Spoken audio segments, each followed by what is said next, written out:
Okay, well, I guess we'll just go ahead and jump into it. Um, Welcome to Thursday. You made it. Um, we haven't been properly introduced. I'm Dave. Chrissy, nice to meet you. I will introduce myself just for the video at this point. My name is David Stevens. I am the host of a show called Return on Wellness, and it is 100% about justifying the efforts of wellness at events, the why behind wellness, if you will. And we launched this show this year. We did 10 episodes so far. We've done one episode a month, every month in person,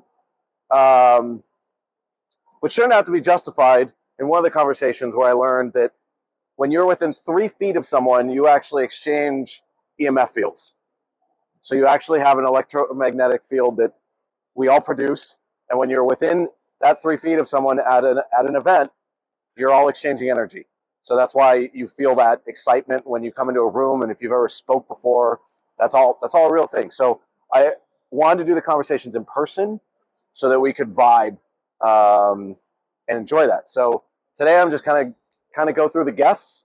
There's only 10 of them, so it's kind of like a top 10 list, and go through what we talked about. So the first episode was with a couple people named, one of them was Liz Lathan, the other one Nicole Asabodu.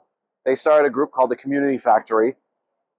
And in 2021, they did a study called Return on Emotion. And what it was about was, we've all heard of experiential marketing, right?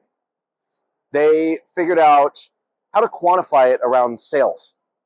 So they did this study that if they found the 5 emotions that if evoked, and when you surveyed people post-event, who was more likely to buy? Because ROI, return on emotion, and there you have it. So they put down these 5 emotions. When you send out your post-event survey, you ask people to rank each of these emotions on a 1 to 10 scale, and if you average an 8.6 or above, that person is more likely to buy. The acronym for the emotions they came up with was HAM, HAAAM, and it was hopefulness, acceptance, adventurous, active, and motivated.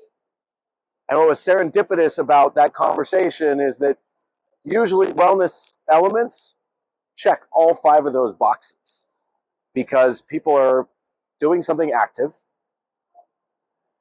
They're accepted into a group that may have never done it before, which then makes it adventurous because they've never done it before. They're trying something new. They've learned a new skill, so now they're hopeful, and they're motivated to try it again because they had a good time. So that was a really fun thing that we learned, that, wellness activities can create these emotions that help people sign checks, which is great, because if you're going to spend the money on it, you should get that return on that investment, right? Then we went into, please join us. We went into February. I'm going to back up for our guest really quick. I'm going to just no, it's all good. Don't worry about it. I am just reviewing what the takeaways were from each episode of our show that we launched this year called Return on Wellness, about the business justification of wellness at events and meetings. So January was Return on Emotion. February, I sat down with a lady. I was going to say girl, but then I was like, female. Her name is Shay Williams. She is the fittest event professional ever. And that comes from the fact that she actually was on a team that competed at the CrossFit Games. If you're not familiar with the CrossFit Games, it's basically their Olympics. They have an online qualifier that I think something like 500,000 people participate in.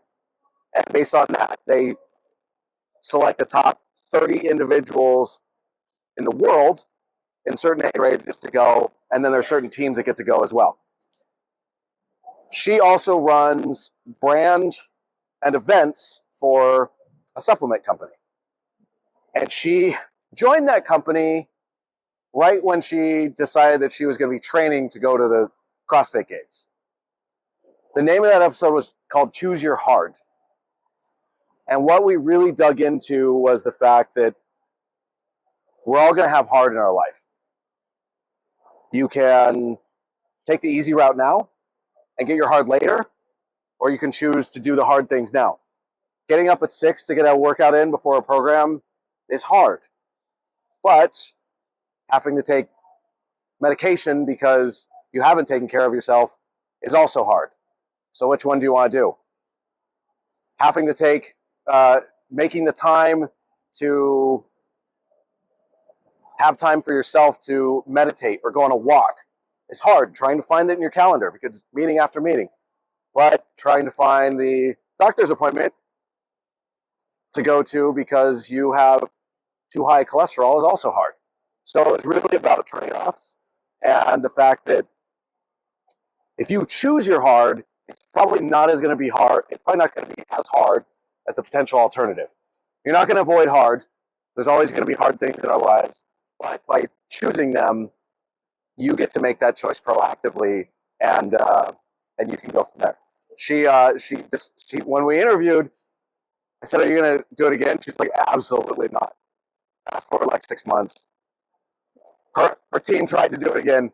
They didn't make it this year, unfortunately, but yeah. So that was February. And then in March, I sat down with the chief marketing officer from Splash, which is an event technology registration tool. And she is actually a former D1 athlete.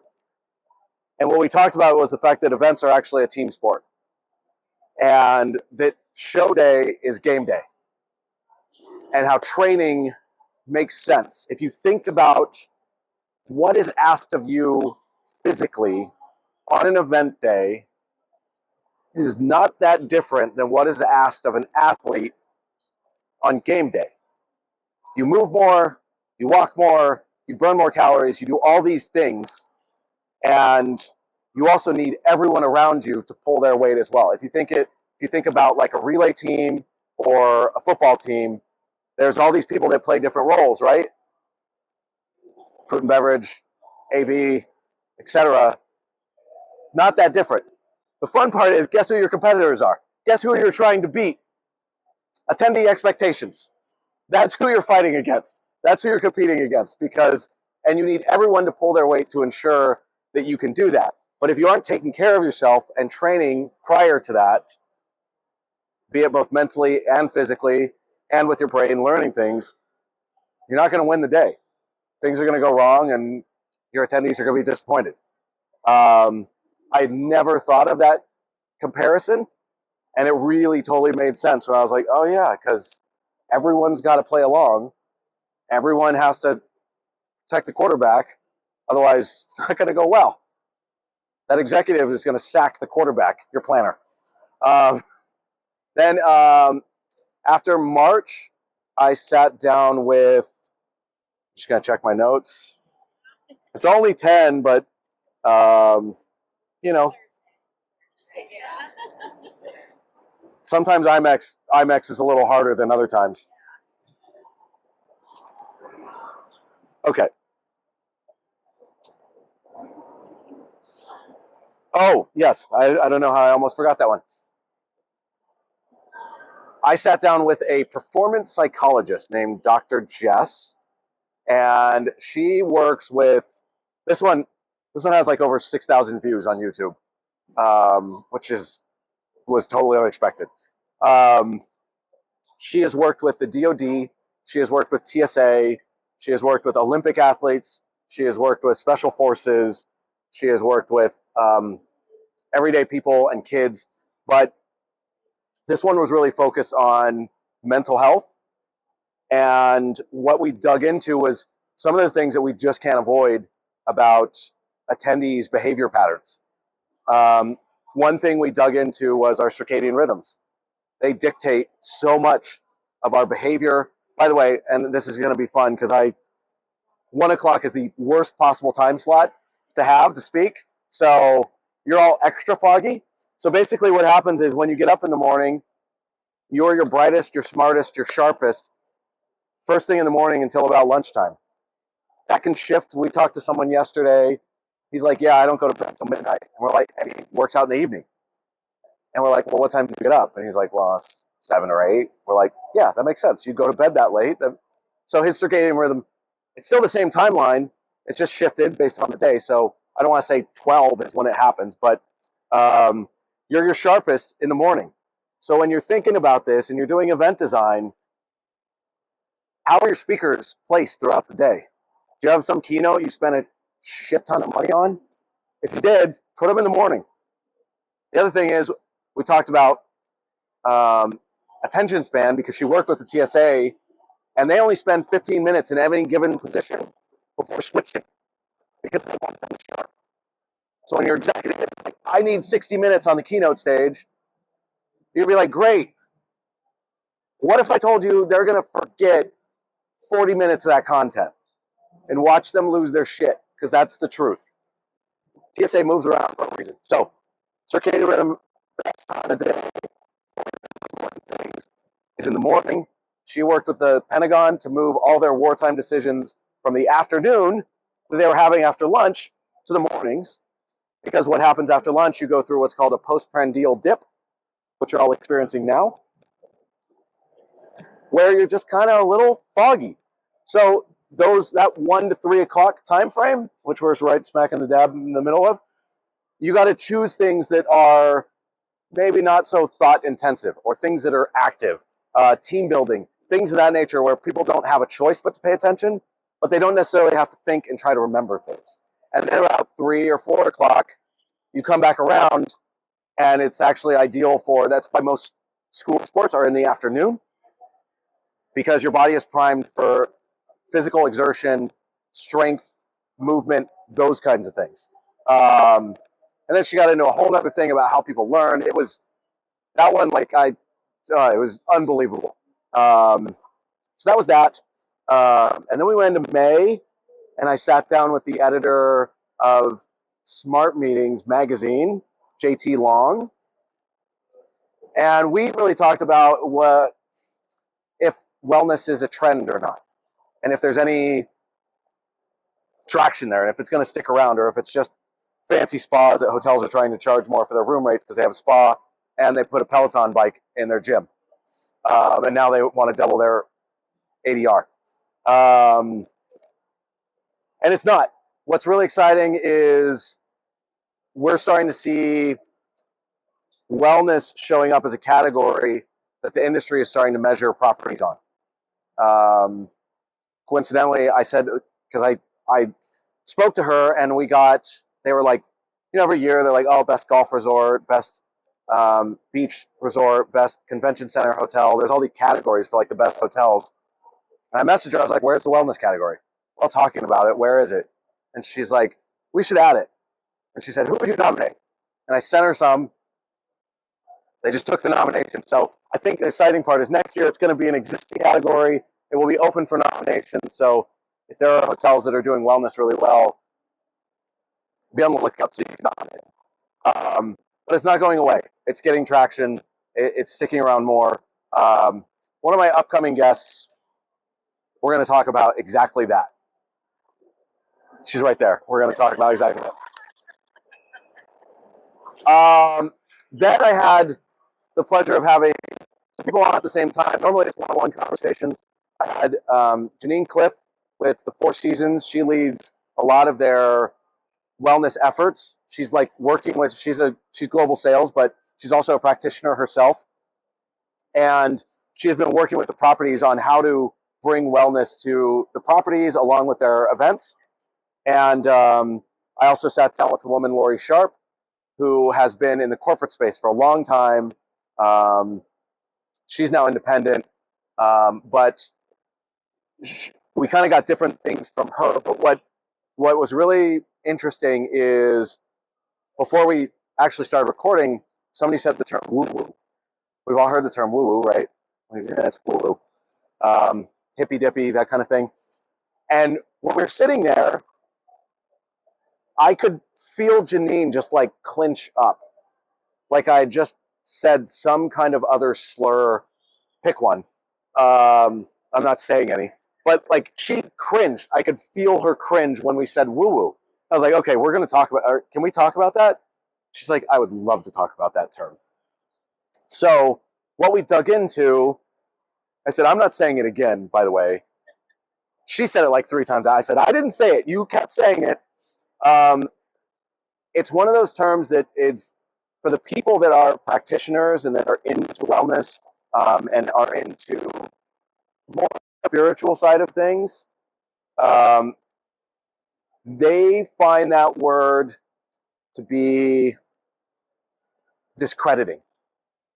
They spent a lot of time, they spent a lot of effort learning these ancient practices that people have been doing for thousands of years. And because we don't understand them, we use a term like that, and they're like, what the hell? It'd be like if you went to school for 8 years and you were a medical doctor and someone said woo-woo to being a medical doctor, right? Like, no, I went to school, I put in my time, I did this.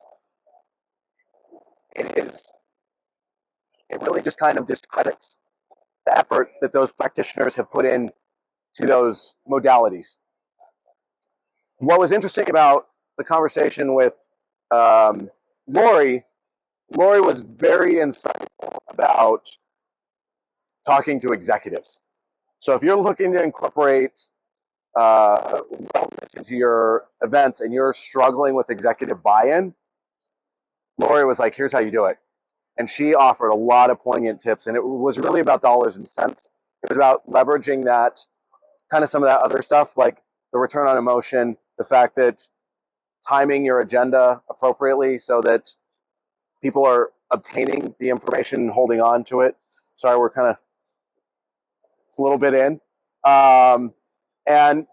She gave a lot of great tips on learning how to talk your executives into incorporating wellness into the events, which is, it's a tough sell if they don't give a shit, which a lot of times they don't.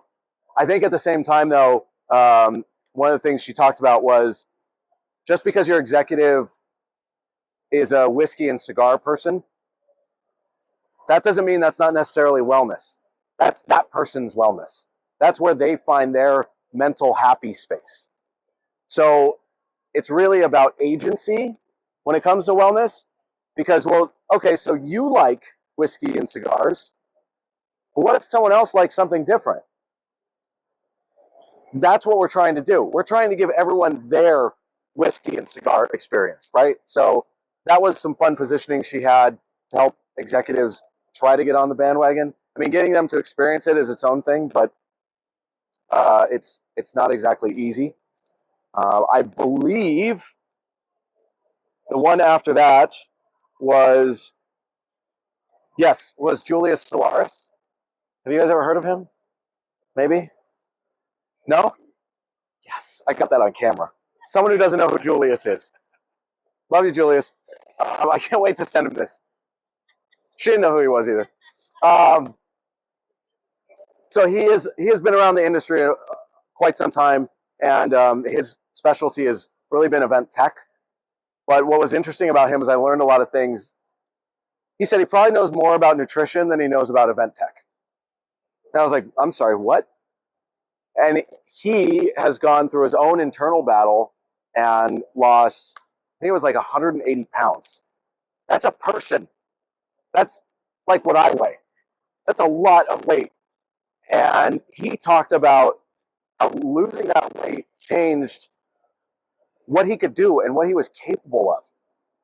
And it wasn't an effort in telling people they need to lose weight or anything else. It was about the fact that he started prioritizing himself and acknowledging that his relationships with food and alcohol were not good relationships. So he went after it to fix it. And along the way, he lost a human being, which then he found he was able to be more productive. He could last on the show floor longer. He was writing better reports. He and I just talked about it. He's like, if I decide to have some drinks now, I'm not the same for 3 days. I can't crank out content. I can't do what I need to do to run my business if I do that. You'll notice you probably didn't see him at any parties this week because, yeah, that's where his priorities are his business and push and whatnot. But it just goes to show. And when you think about that, think about who is coming to your conferences that might be in that place. So when you have a party and you offer them heavy food, only alcohol except like soda, you're kind of alienating that person, which we're going to get to in a second. Then after Julius was a woman named Deb Parsons, who's based in California. She had her own, she was the CEO of a group called the Performance Group for a while. And she was a traditional planner in the sense of like, go, go, go, clients always first, I'll sleep later, like the cycle, right? That we're all trying to figure out how to get out of. And then she got cancer. And that was it. She's like, I have to change things. Her doctor is like, you have to stop doing this or you're going to die. And it was a very direct conversation we had. But the concept was about sustainability, and not in the sense of recyclable, composting and recycling and cradle to cradle and that traditional, but like, what's the first P in sustainability? People. That's us. And we have to maintain our own sustainability. Otherwise, we are going to burn out. We are going to run ourselves into the ground. We are going to end up experiencing these things that are the death of us if we don't take care of ourselves. So that was a very heavy episode, but it resonated with a lot of people because, especially, being the head of an agency, go, go, go, clients always first. If I'm not bringing in money, I'm going to go broke. And, well, guess what? You need to prioritize yourself. And then after Deb was episode 9 that I filmed with Tracy Straff. She has a podcast called Eating Their Meeting. Got it. Came from. She doesn't remember the person's name, but she got it from like a banquets captain. And I was like, well, you need to find him because you owe him royalties. 2 very quick takeaways from that episode. 1, there was a new law signed into place this year around food donation. So that when you are at something like this, or you are producing something like this, there's a federal law now, stronger than ever, that when you have leftovers on the line, you can donate that to a food bank and not be arrested and not be charged. And it's not against the law like the hotels like to say it is because they're too damn lazy to do it. You can actually keep it and hand it off, and she gets the resources on the website, depending on where you are, but you can prevent that food from just being thrown away and help people that need it. How does the law work? It's the planner can say that they want it, and yes, they can do that, but the banquets can still throw out. That's how they are. They can, but you can tell the hotel, yes, I'm going to have this donated to so-and-so. And there are some organizations that will show up and pick it up. There are some organizations that work out a delivery system. But if the hotel ever tells you it's against the law for us to do that, you can tell them they're full of shit. So, Food Donation Act. Okay, thank you. Does that apply just to hotels or like caterers? Caterers as well. Yeah. It's here's the other thing. She told me about coffee. It's cheap, right? To do coffee at these events? No, it's absurd. She said, negotiate it into your concessions. Say I'm not going to pay more than $100 a gallon for you to heat up water. And then for tea, you can ask for consumption on the tea bags. Just like, when you do like canned beverages, they do consumption, right? They count. You can ask for consumption on your tea. Like you put it out there, but maybe people just want hot water with lemon. Or maybe they brought their own tea or whatever. Why pay for something that you, let alone $200 a gallon for hot water and nobody's even drinking it? It's ridiculous. Let alone coffee. Like $200 a gallon for coffee is $26 a cup. Plus. It's fucking nuts. You can tell people to go to Starbucks and expensive and it's cheaper. Now, if the Starbucks are like here, they'll never make it back in time for your session. But negotiate your coffee price into your concessions. I was like, why didn't I think of that? So we're actually going to be working on a best practices concessions list. Like we're going to put out a joint PDF. The other thing is If their menu items or their food is like nothing but carbs, and you want to give people protein and they don't have anything, you can add a disclaimer. I've successfully done it twice, so I know it wasn't a fluke. I said, look, your menus are terrible. Your breaks are awful. All they are is sugar and carbs, and people are going to crash when they come back. And I'm going to bring in my own stuff.